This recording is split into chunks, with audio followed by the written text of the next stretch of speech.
Majid, if we can pivot to you. You've been very active in this field, both locally and also regionally.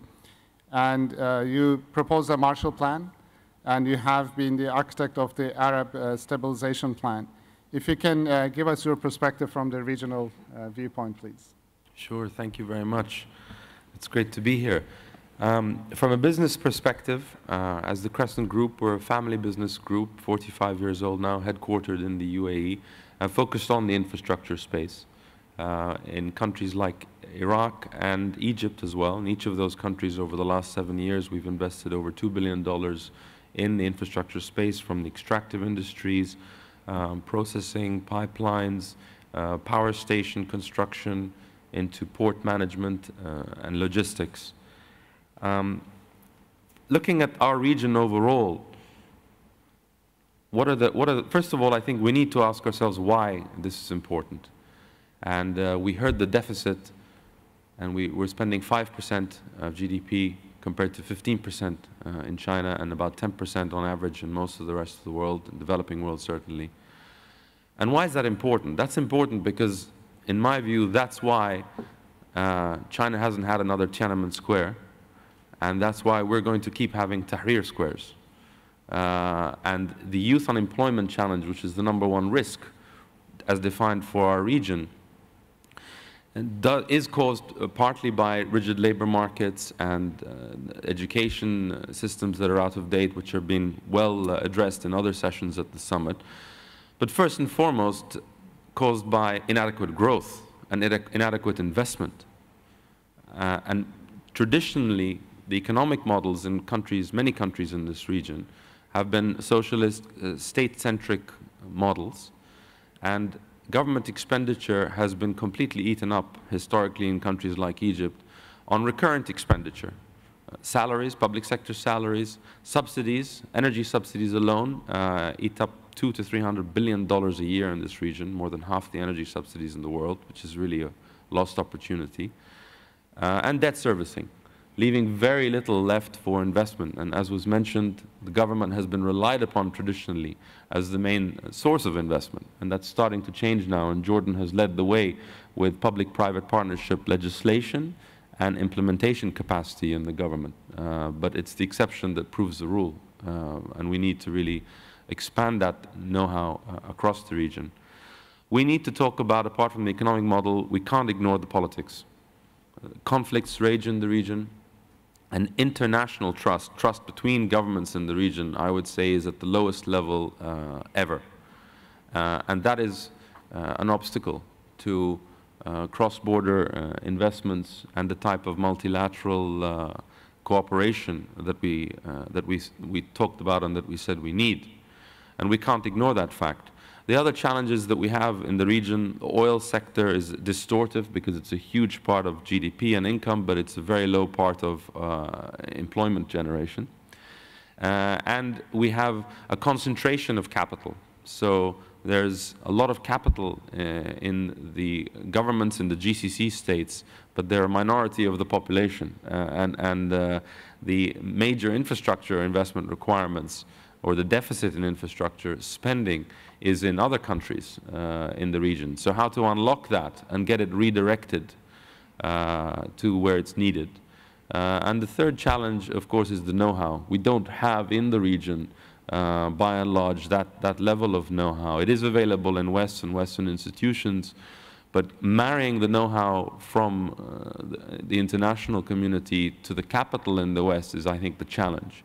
And the reasons that's become difficult, one is conflict, of course. Unfortunately, our region dominates for headlines of conflict and instability rather than investment opportunity.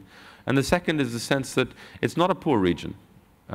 It actually is a poor region in most of the region, but the sense is there is capital in the region, so why should the rest of the world step up to help? So finding a way around that, creating the right structures that are going to unlock the capital within the region, and not just in governments. I think there's at least another $4 trillion in the private sector across the region.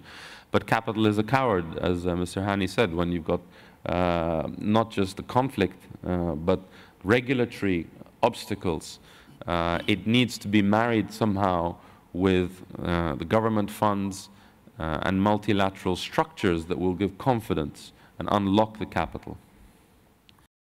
I'm Reem, Global Shaper.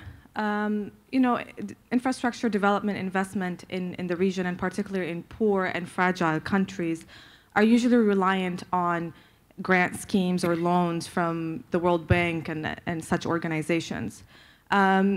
Sometimes indirectly or directly, you know, this support is associated with political agendas.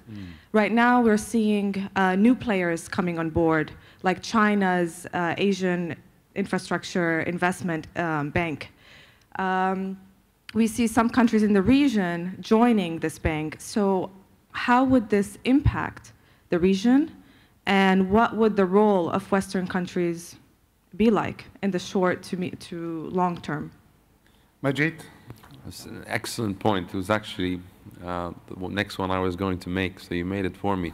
So I think we do need to look at some of what's really going on in the ground. First of all, new institutions like the one you just mentioned, $50 billion committed. Many Western countries actually joining, including the UK and Germany and Italy. It was the US which criticized it, and actually the US government got a lot of criticism from former US ministers and academics for criticizing it, because and it looks so far like they're going for a world standard. I mean, there was some criticism of China's investments in Africa, on human rights, on using Chinese companies and Chinese labor. But for this body so far, what I've been hearing, they're actually poaching people from the World Bank, the legal advisor, the human rights advisor, people from the US Foreign Service. They're trying to create a world institution. And governments in the region, including UAE, Qatar, Oman, and others, have joined, and they're now talking to Egypt and others in the region. So I think we do need to look at different institutions, whether there have been those who have called for one from the Arab world. Now, our track record in the Arab world of inter-Arab institutions is not great. I don't think we have time to build another one, but maybe we can create an Arab fund and you know, partner with the AIIB, or others like the EBRD, to have that impact. And the other thing I would say is different local funding models. So just give one example, the Egyptian Second Suez Canal. Despite the conflict, despite, you know, all the political transitions, they raised $8 billion in 3 days. And it was, more than half of it was like crowdfunding from Egyptians. Which shows you actually how much money there is, not just in private companies, but under people's mattresses in the region, if the right projects can be identified. So we don't just need to look at external money or government money. There are you know, innovative approaches now that can work in our region itself. This is Asma, Global Shipper from Gaza Hub. So you have mentioned the investment in infrastructure for development. It has been in the area for like a while now. And unfortunately, the impact has been little compared to the potentials in the area. And you've all mentioned that sustainability is very important and the stability of the region is very important as well. But unfortunately now, the situation is much worse in different areas and countries in the MENA region. So my question to you is, although the situation is worse and we don't have the stability that you are seeking for investment, what can actually be done in order to tackle and to have an impact? And do you think that the public-private partnership is the only solution for what is happening and how we can take the agendas, the plan, the communities and the committees that is be done into an actions and steps that can be implemented in the ground? And my last question is how we as young people can have a role in that instead of just receiving the jobs that is created by the investment in infrastructure. Thank you. Majid? Yeah, so I mean, excellent point. I mean, that's, I think, the key message from this panel, which Mr. Hani put eloquently. We can't wait for the stability to make the investment. The investment is going to help lead to the stability. I mean, if you look at post-war Europe, the US didn't do the Marshall Plan, didn't wait for, you know, all the embers to die down until everything was stable in Western Europe. They committed 5% of US GDP $12 billion at the time. In today's money, it would be $600 billion into Western Europe to stabilize, and it had a political objective. It wasn't because, you know, to help Europeans per se. It was to stop the spread of communism and fight communism. And if we want to fight instability, extremism in our area, we need to look at it as a political objective. I totally agree with you. While recognizing that it does need the two things which were highlighted. It needs vision at the national level and the international level. And it needs reducing risk, because private capital is a coward in a sense. I mean, it looks for stability and return. So how can we reduce that risk? And the issue of guarantees at the, again, national level and the multilateral level. We have Ms. Honda here from MIGA, so there are some international approaches to that as well.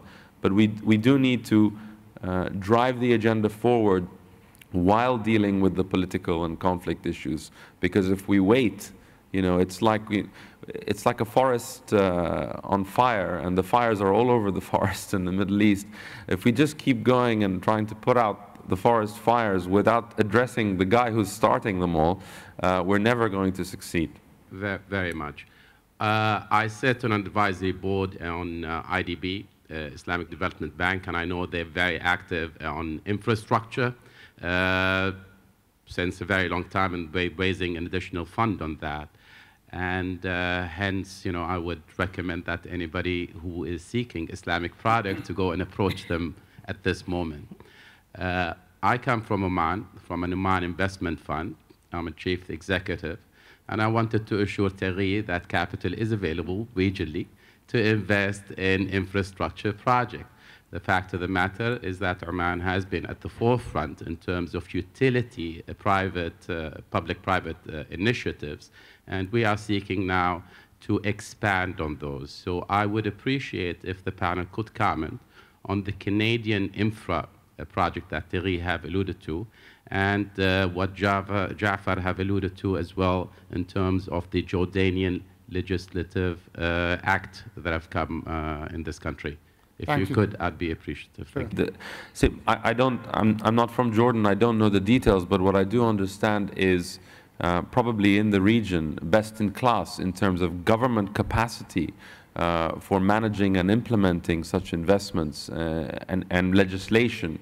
Not just the legislation, but also the entities in the government to manage it. I think Jordan has actually set the standard.